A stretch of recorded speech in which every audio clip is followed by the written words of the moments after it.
So welcome everyone to my talk on the evolution of the money of Thailand. Well, what we're going to do is we'll begin by talking about the history of money. You see it every day. You use it all the time. But have you ever wondered, what is money? Where did money come from and where's it headed? How did humans evolve from hunter-gatherers to buyers and sellers?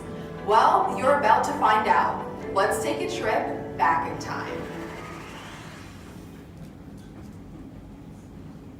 Well, the science of collecting and studying ancient coinage is known as ancient numismatics. And myself, I'm a coin collector, and I'm called a numismatist. Well, trade and commerce are absolutely fundamental to human existence. So coins were invented about 2,700 years ago in order to make this much, much more convenient. But what is a coin?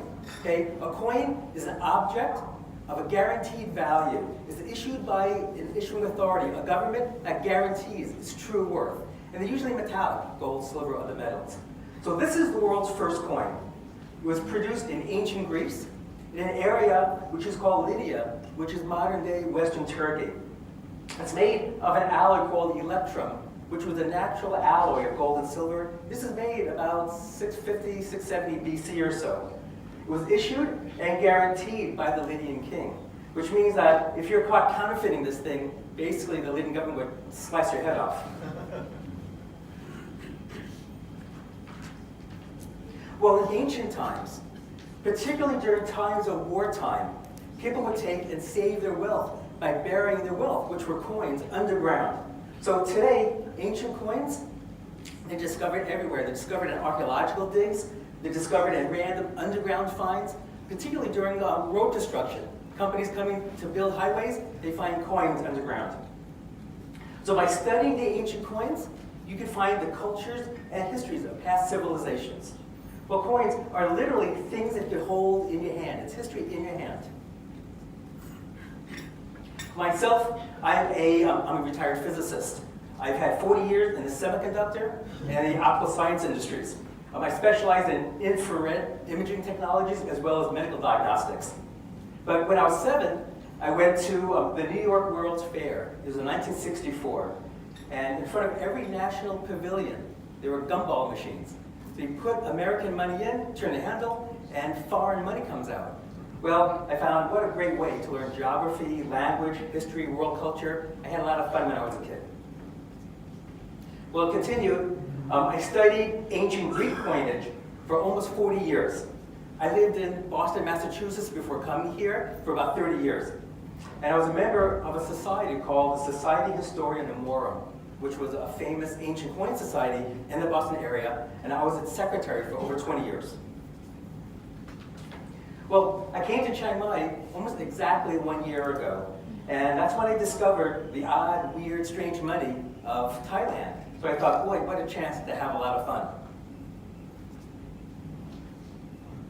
Well, the first agricultural society was about 1700 BC, and it started with the barter system. But as you can see, the barter system is not the most convenient thing in the world. Well, communities grew, and the social structure became far, far more complex. So items of value were traded as something called means of exchange. And that was cowrie shells, here.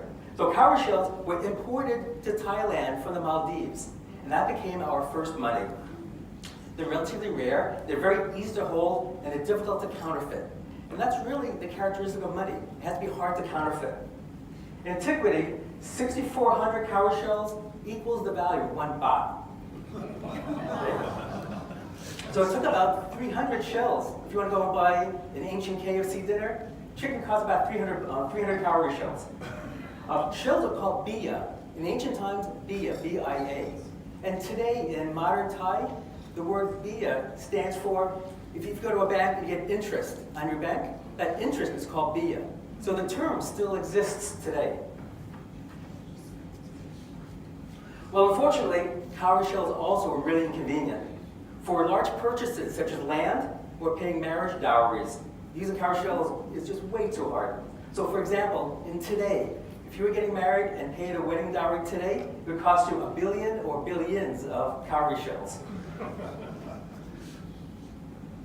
Well, to make things a little more convenient, what people did, they used scraps of metal, okay, particularly silver. It's called bullion. So bullion were scraps of silver, and people would trade them based on purity of the metal and weight. So every time you made an exchange, you would have to take a scale and weigh this stuff. Well, in ancient times, there was no grams, there was no metric system. One baht, the term baht is actually Sanskrit. Okay, it's actually B-A-A-T. The word baht means weight in Sanskrit. And traditionally, baht is 15 grams of silver. Well, what people did was they used a plant called gunja. And the gunja had a seed. And what was good was the seed had a very consistent weight, about 125 milligrams per seed. So every exchange, people would take silver scrap, put it into one side of a pan balance, and then seeds on the other, and that's how you weigh. Still inconvenient, okay?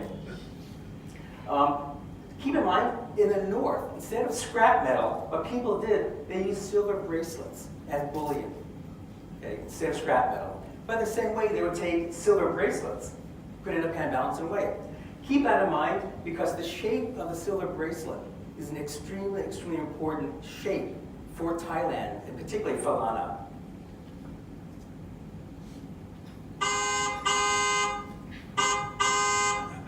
Well, traditionally, silver still has very, very important cultural meaning in this area. So silver, for example, is still a very popular car color. To many Thais, silver represents money, wealth, and luck. Okay, so before the Thais even came to this area, the first urbanized kingdom was called Funan. And Funan was established about the 1st century AD. Traders from India as well as China, they settled into this area of Southeast Asia, and they made the area very prosperous. Unfortunately, there's very little known about them because they had no records at all. So the only thing we basically know of Funan comes from their coins. So this is the first coin, the first money ever of all of Southeast Asia. This is about 300 AD from Funan. It looks like a standard flat coin like everything else. They're about 30 millimeter diameter, they're very thin silver, but they look pretty standard. They actually look like money that was made in Rome or Persia or India at the time. The front of the coin, this is actually a sun which is setting over the ocean, and the rays are reflecting off the surface. The back of the coin are Hindu symbols, or Brahmin symbols. This symbol here is a temple, a Hindu temple. This is a Brahmin ceremonial drum, and that's a swastika, which was a very common symbol for good luck back then. Well, after the fall of Funan came a kingdom called Dvaravati. And Dvaravati was about 500 AD to 1100 AD. Well, Dvaravati was actually a large network of city-states. The northern capital is here, called Harapanchai. And today, Harapanchai is modern-day Lamphun. So that's just south of here. So if you want a fun, quick trip, go south about an hour or half hour. You'll go to Lamphun and you'll see these ancient Dvaravati type temples. Well, this is an extremely rare coin of Dvaravati, that kingdom, about 500 AD. It's also about 30 millimeter diameter. The back of the coin basically looks like the one of Funan. But the front of the coin features the very important image of the conch shell. And the images of conch shells are found everywhere, all around Thailand temples and India, Sri Lanka, everywhere. So the conch is a very important image. And there are dozens and dozens of examples and explanations of why the conch is an important symbol. Okay, one of dozens of examples is that the conch, in ancient times, people would blow into the conch as a horn in order to wake up people. So in Buddhism, it symbolizes a spiritual awakening.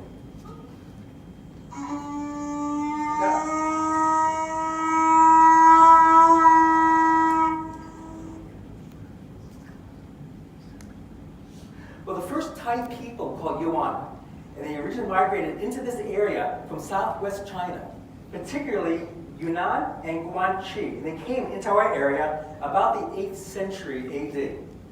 The first settlements of the Thai people were just north of here in an area called Chiang Okay, that's just north of Chiang Mai.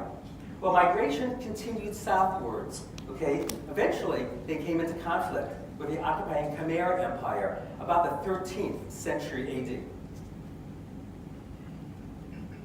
Well, the Thais had a successful revolt against the Khmers, and that led to the establishment of the city of Sukhothai. Sukhothai is the first capital of Siam, established in 1238 AD. And Sukhothai became the cultural foundation of our Thai nation. It established architecture, the Thai alphabet, and the first true Thai coinage.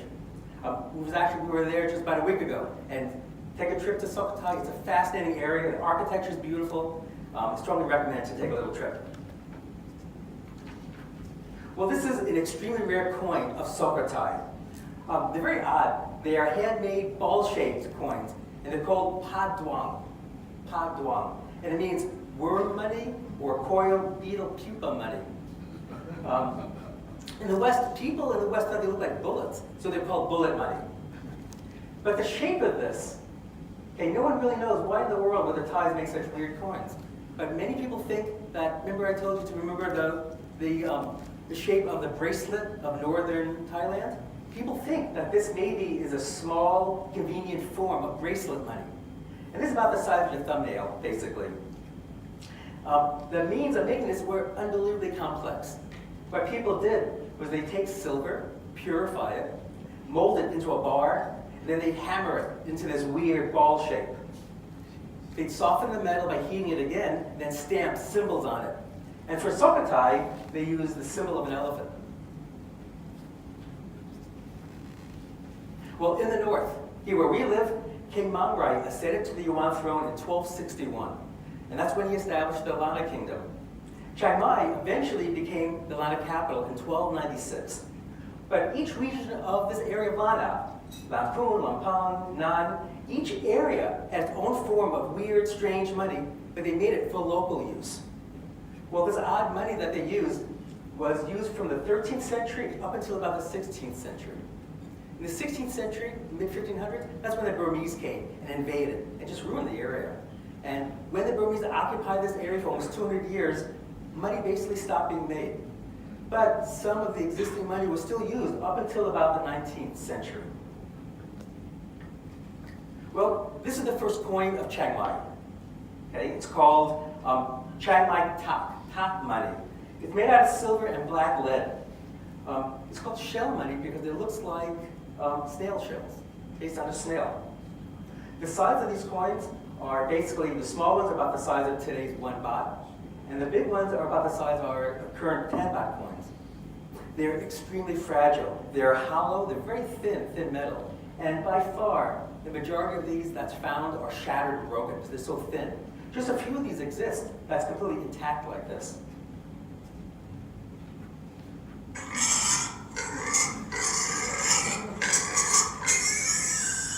But for obvious reasons, this money is called pig mouth money. This is also Chiang Mai. It's a huge, huge coin. It's thin and hollow, and the back looks like a pig's mouth. They're about 100 grams in weight, and they're almost the size of your fist. This was basically the largest value of any coin in all of Lana.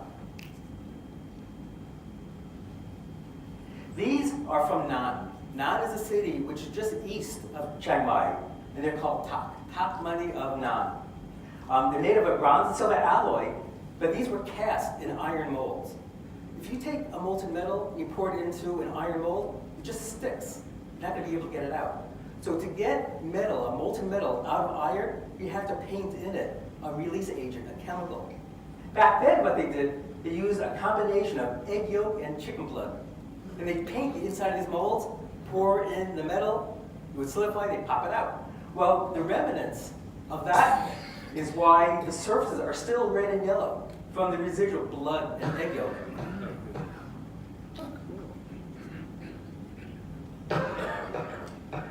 This is a weird coin from Lampang, and Lampang is just south of our area. It's called horse hoof money because it looks just like the hoof of a horse. They're made out of silver, bronze alloy, and they're big and extremely heavy. And sometimes, like here, there's an image of a horse. So in Lampang, there's got to be an important reason why horses are in their images of coins. Well, we were just there, basically last week, And Lampang is one of the very few cities in Chiang Mai, or I'm sorry, in all of Thailand, that uses horse carts still as public transportation. This is weird money from an area called Lan Chang. And Lan Chang is basically northeastern Thailand as well as Laos. They're big coins, they're about 100 millimeter in length. People think that the shapes of these are very, very much like weaving shuttles. That's what they're based on. But coins usually are made so they cannot be counterfeited. So in this case, the designs of these coins, the way this surface was made was by taking the metal and melting it. They take ants, big fat ants, and they drop the ants onto the surface. And the ants would sizzle and they pop. And what would happen would be, in the ants is formic acid. That formic acid reacts with silver, causing it to solidify. So you can see, it looks like an ant. See, it looks like an ant right there? So these are actually the remnants of popped ants. There they are.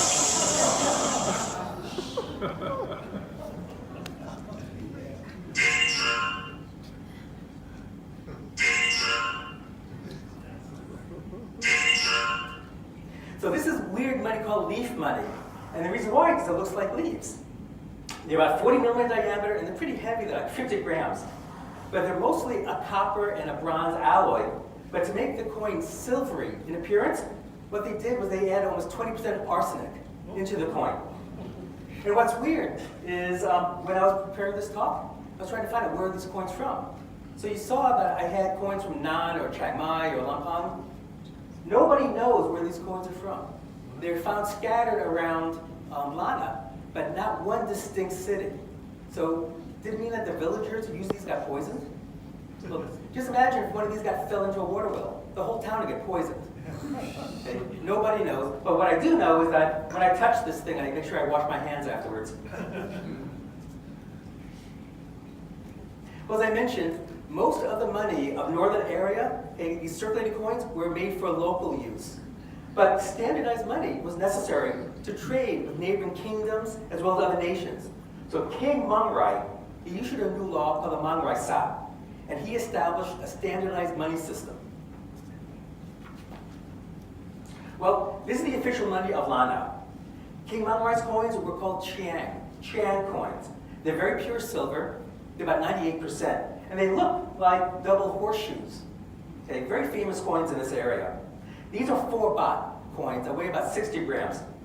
They were produced from the 13th century to about the 16th century, again, up until the Burmese conquered this area. But they may have been used up to about the 18th century. These particular samples were actually minted here in Chiang Mai at the height of Lana, which is about the mid-1400s AD. But the idea of this is that they were made so that they could be split. People would take these and break them in pieces and then use them as change. That's why they had this notch. Just snap them and use them as change. But like the Paduan, nothing in this country is simple, as you guys know. So even making the coins here was unbelievably complex. People would take bars of silver, and then with a chisel, they'd pop notches into this. And they'd put 2 notches. One, so that you'd eventually break the coin in half. But the other notch was a guarantee of purity. And people did this technique for thousands of years. People would generally cheat. The first coin said that basically was the first counterfeiter. So what people did was take bronze, make fake coins, and then coat it with a thin skin of silver. So as a guarantee, they put a notch. That way you open up the metal to the inside to guarantee that it's actually silver inside. So that's what that notch was for. They take this bar, heat it up to soften it, and they'd stamp symbols on it. Then they take hammers and then whack it into the shape. Such an unbelievably complicated process to make money. Well, one question was, how did Lana become wealthy? And where in the world did they get their silver? When we've been traveling through Lana, I always ask people, where did the silver come from back then? Nobody really knew. Very few people knew. Well, the famous Silk Road went from China all the way through Central Asia, eventually to the Mediterranean. And there was a southern leg of the Silk Road that went from Yunnan, China, right through Chiang Mai, right through Lana, right through our area. So there were these very large caravans of mules and horses, and they used to bring lots of goods through this area. They used to bring in ivory, beeswax, silk, gunpowder, tobacco, lots of stuff. So they bring these goods on caravans through Chiang Mai, eventually to the shore of Burma. And that area would be where they would take these goods, put them on ships, and the ships would sail to mostly Persian India. Well, the princes of Lana were really sharp. What they did to get wealthy was they taxed the Chinese. On all the goods that were being transported, the Chinese had to pay a tax. How did the Chinese pay a tax? With good silver. So here, the Chinese produced silver called sai-si, ingots of sai-si. They're very big, they're huge ingots. Most of these sai-si now have been melted down to make the money for King Mangrai. So they're extremely rare today. But even today, sometimes you'll still be able to discover some of these underground in our area around Chiang Mai. So there were basically two types of Chinese sai-si that were used in Lana. These are called drum ingots. It's silver about the size of your thumb. And these are called saddle sai-si because they kind of look like horse saddles. And they're big and heavy, about 200 grams in weight. Well, outside of Lana, for almost 600 years, the main form of money in Thailand were these weird ball coins, these pa duong, the bullet coins. And pa duong were used from 1238, remember Sukhothai, up until about the reign of Rama IV. And the coins are identified by all these symbols that's been punched into these.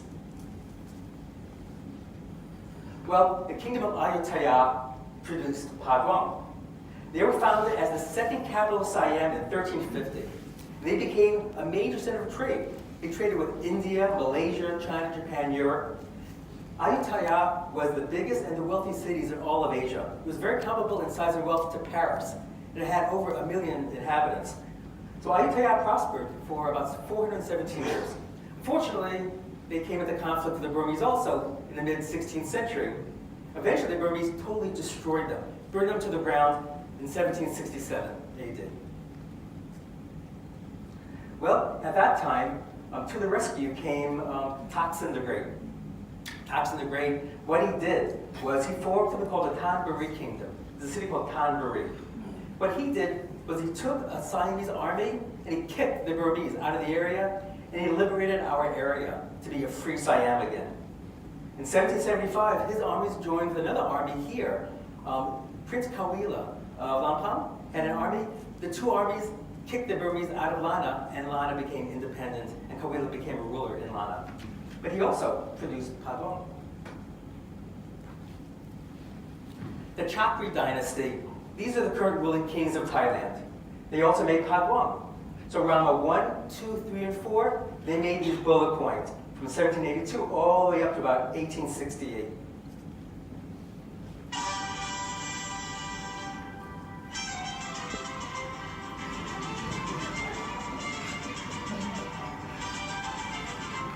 Okay.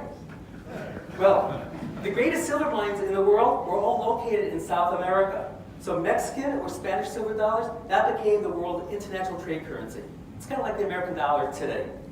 And they used Mexican silver dollars worldwide from the 19th century back to the 16th century. So huge volumes of silver was traded from Mexico, got shipped all into the Philippines, where it supported the Asian trade. Well, these Mexican silver dollars came to Thailand. They were melted down and they were used to make King Mangrai's coins, as well as the kings, all the pa duong of the Thai kings. Well, this is Rama IV. His name was Mangku. He was an absolutely brilliant statesman. He opened up Siam to Western culture, science and technology, as well as the English language, of course. He set up very successful free trade agreements with the British, the Americans, Germans, all along while maintaining the independence of Siam. Well, Siam's economy absolutely flourished, but there was a big problem. Because remember I told you that pa duong were so complicated to make? Unfortunately, they couldn't make silver pa duong fast enough to satisfy the trade. They had a big problem. And also, the Americans and the British particularly didn't really like these weird ball coins. So in 1857, Britain's Queen Victoria, she came to the rescue. And what she did was she gave Rama IV a gift of a minting machine. They put it on a boat, and it took 7 months to sail from Britain all the way to Siam. There were 3 British technicians came along. All 3 died on the way. Disease and starvation. Eventually the machine came to Bangkok, and Ram IV made the first Western-style money of the country. And this is the first coin, Western style of Siam. The front of the coin is the symbol of the Chakri Dynasty, the elephant in the middle of a chakra. And the back of the coin was the symbol, the seal of Ram IV. It was also the first king of Siam in order to go and make the first paper money.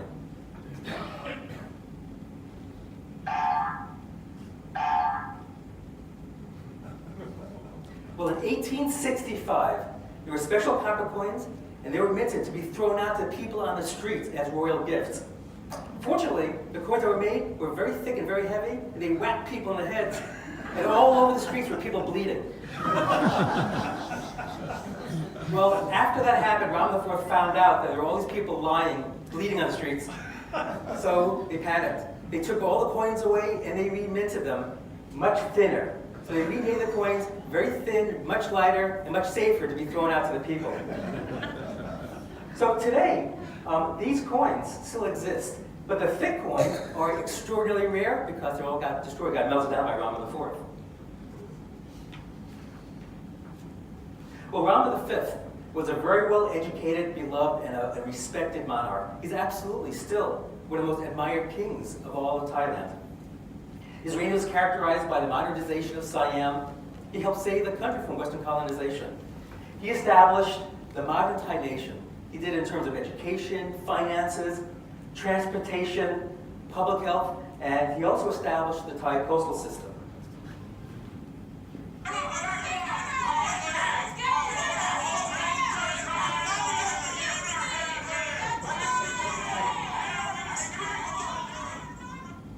Well, in 1873, there was a worldwide financial crisis. And all of a sudden, the value of copper absolutely soared. So what people all over Thailand did was they saw that the copper in the coins was worth much more than the coins themselves. So people took the copper, melted it into copper bricks, and sold it overseas for a big profit. All of a sudden, there was no money in the whole country at all. Nothing. By a very bad coincidence, there was a flood in the Thai mint, and all the Thai minting machines broke. So for 2 years, from 1873 to 1875, there was no money in the country. There was an absolute panic. People couldn't buy anything on the streets.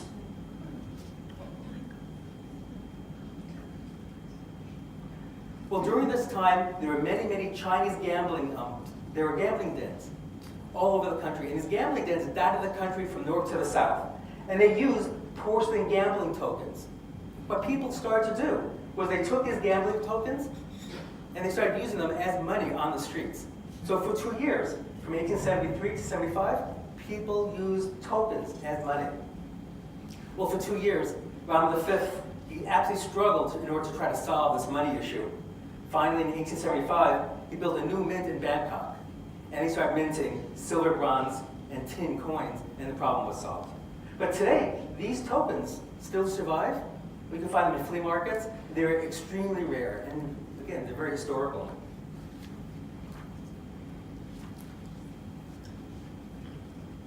Well, Rama V, he saw that the British made their coins with images of their queens or their kings on them. Well, he wanted to do the exact same thing. So what Rama V did is that he had Thai coins made in England, in the British Mint, right next to the same minting machines that were making them money, the 1 penny pieces of Queen Victoria. And if you look, these are both made in Britain. But if you look, it's amazing how similar the designs were between the two. Okay? Absolutely amazing that they copied the coins for use in Thailand. Well, all the coins of the Rama kings, minted for general circulation, they always feature the portrait and profile only. And the reason why is because if you have a coin which has a front-facing image, your nose gets flat. So here's an image of an Indian coin of Indira Gandhi, and poor Indira Gandhi, you can see she's suffering from this flat nose syndrome. So all the images are in profile. And also the Thai coins have very, very high rims. And the idea that as you stack money, stack coins, it protects the images of the king's faces. That's why it's done. Okay, we're ready for a little bit of trivia on today's coins. Well, our 10 baht coin, okay, it has 10 in Braille on the back surface. You feel it. It's actually in the back. These are bimetallic. They're made with two metals. And they're made, and they look almost exactly like European 2 euro coins. Well, if you go to Europe, take a bag of these because people confuse the two. And you can go to vending machines in Europe and pop these in vending machines, and it'll think that you actually have a 2 euro coin. These are worth about 24 cents, European cents. So I just read an article yesterday that in the Netherlands, there's like 200,000 of these coins in circulation. If you look at our modern day, our 5 baht coin, that coin has an edge or a rim that has 9 sides. The reason why it has 9 straight edges is because it stands for Rama number 9. That's why it's there. The 2 baht coins, when they started making 2 baht coins a few years ago, they were made in a silver color, kind of like our 1 baht coin. It was a big mistake because what happened, people kept confusing the two. So all over Thailand, people take blue magic marker and they put 2s on it. Next time you go to Big C, okay, or Tesco, when the cash register opens, look inside and look at their pile of 2 baht coins. They all have these 2s written all over the place. It's very odd. So a couple of years ago, to stop the confusion, the government reissued these coins in a gold color. But once in a while, people have the habit, you'll see 2s written on the gold coins also. Well, our 1 baht coin, okay, that's actually made out of steel. That's been overcoated or electroplated with nickel. The blanks are Canadian. They're actually made by the Royal Canadian Mint in Winnipeg. You have Canadian money in your pockets. Well, last month, on April 6th, the new Rama 10 coins came out, and not a few people saw them. Okay? So the 10 baht, 5 baht, 1 baht, they're all out of circulation. Last month, the 20 baht, 50, and 100 baht bills came into circulation also. The 500 and 1,000 won't be circulated until like the end of July or so. But if you look at the 5 baht coin, guess what? There's 10 edges now around. Okay, so they did it. They maintained tradition. Well, Thai mints can produce about 1 billion or less coins per year. So to produce the required volumes for Rama 10, he wanted almost 2 billion coins to be circulated this year only. So to do that, these coins are actually being made in France. Okay? There's a mint called the Monnaie de Paris, which is in Bordeaux, France. That's where our money is being made. Okay? The Rama 10 coins have actually been in full production in France since last July. So some of your money that you have in your pocket is French.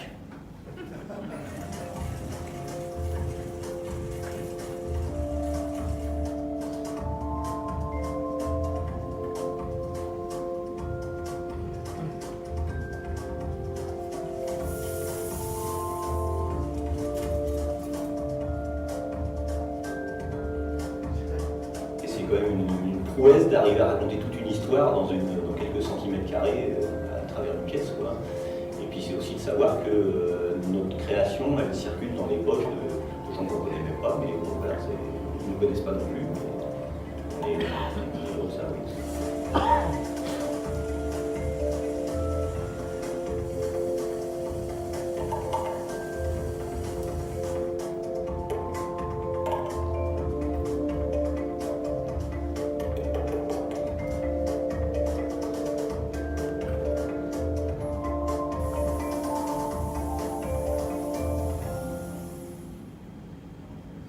Not that many people realize that money is actually French.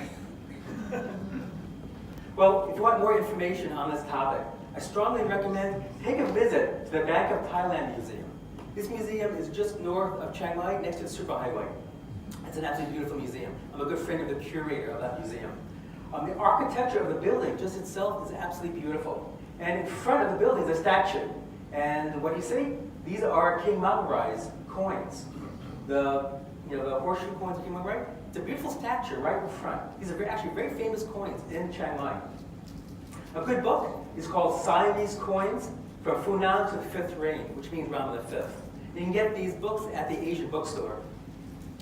Every Thursday morning, there's a very interesting amulet market, which takes place at the Tesco Lotus, the supermarket, which is near the superhighway.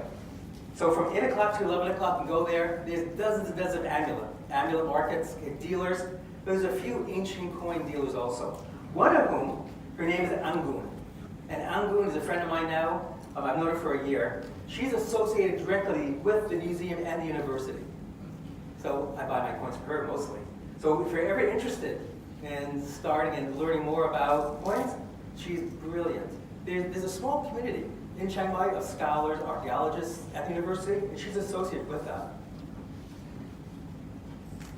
Well, what I did was I donated a door prize to the club. And what this is a quite rare silver, it's called a salung. A salung is a quarter-baht silver coin from Ayutthaya, about 1350. Okay? So I've given this coin as a door prize. So in a few minutes after this talk, if we give out the door prizes, good luck to everyone to win this silver coin. And I brought with me one of King Manrai's coins. This is a large silver Chiang Mai coin, okay, from Landa. It's about 600 years old, so I brought it with me. It's amazing how heavy they are. Again, what I love about ancient coins is that you hold them in your hand, and you feel the history behind them. So if you want to come up after this meeting, come up and you can hold this King Manrai's, one of King Manrai's coins. As I mentioned, a PDF version with text. There's no text on this one. But with text, there's a PDF version which will be on the CEC website very soon.